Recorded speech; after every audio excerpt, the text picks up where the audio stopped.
Welcome back to Evolution Tech, folks. You guys must know that Toyota has been thriving in the EV world, but recently there's been a little obstruction in the way. Hold on to your seats because we've got bad news for you.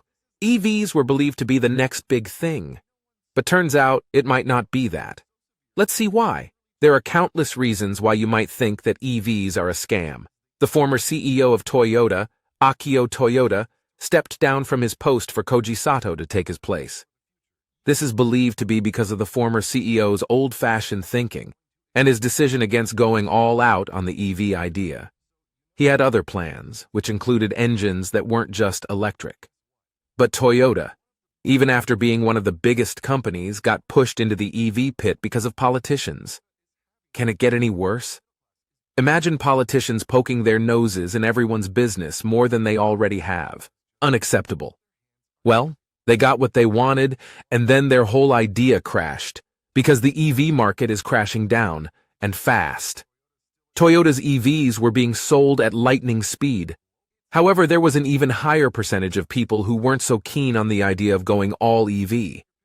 They were more into combustion engines, and although EVs were supposed to be climate-friendly and reduce carbon emissions globally, EVs had more disadvantages than they gave it credit for.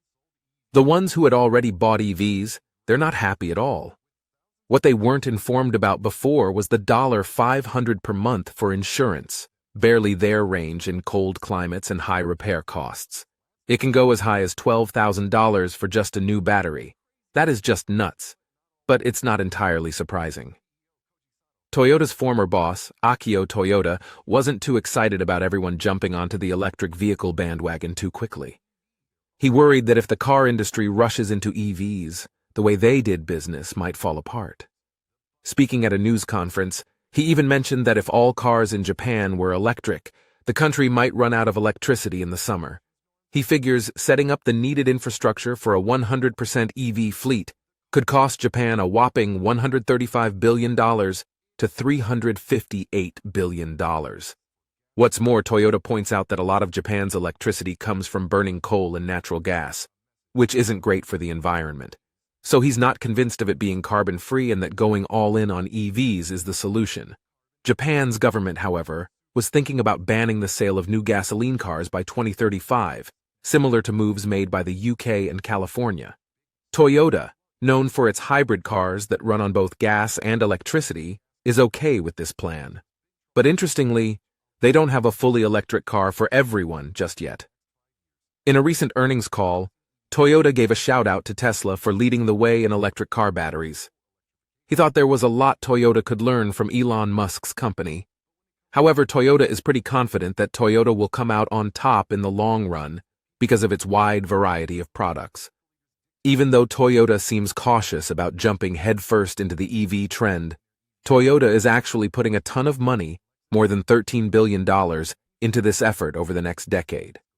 They're aiming to sell 4.5 million hybrid cars and 1 million fully electric vehicles every year by 2030. Right now, electric cars are still more expensive than regular cars that run on gas. But there's good news. The difference in cost is shrinking fast.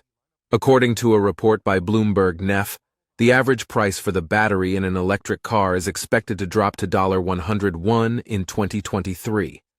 That's close to the magic number of $100 per unit, which experts believe would make electric cars as affordable as their gas counterparts. Now, Koji Sato, the current CEO, isn't okay with the political pressure they're experiencing. Rather, he's going against the tide and planning on building something that is emission-free but also not an EV. We'll let you in on a little secret. They're working on an ammonia engine. It runs on ammonia, so it does not produce carbon, so carbon dioxide emission is not to be worried about. It can even fit in regular cars, which is a plus and a big one at that. Although the US wants to get rid of gas vehicles altogether, Toyota is still working on internal combustion engines on the side, although not as much. They are just looking for environment-friendly options. See, Toyota could be the biggest out there in the car industry, but when it comes to EVs, well, not so big. So, what do you think about the EV's future? Is it only going to go down, or is there an upside to this? Let us know what you think in the comments below. And so there ends the video, guys. Subscribe and click on the notification bell to stay in the loop. Thanks for watching, and we will see you in the next one. Bye.